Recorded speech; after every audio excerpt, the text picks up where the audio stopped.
Hello दोस्तों, तो मेरे चैनल में आप लोग को स्वागत है।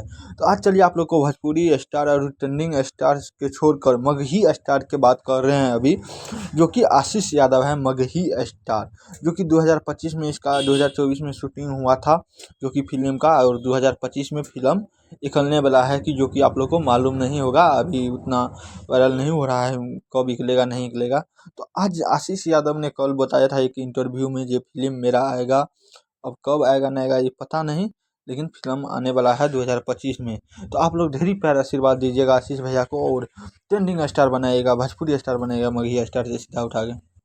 और मेरे चैनल पे फर्स्ट बार आए हो तो चैनल को सब्सक्राइब कर लीजिएगा, और इस चैनल के माध्यम से आप लोग को वीडियो सबसे ट्रेंडिंग स्टार सब चीज़ का वीडियो पहली बार मेरे चैनल से आता है, उसके बाद किसी के चैनल से आता है। तो मेरे चैनल को जल्दी सब्सक्राइब करिए, और आशीष भैया के लिए एक लाइक करिए और शेयर करिए।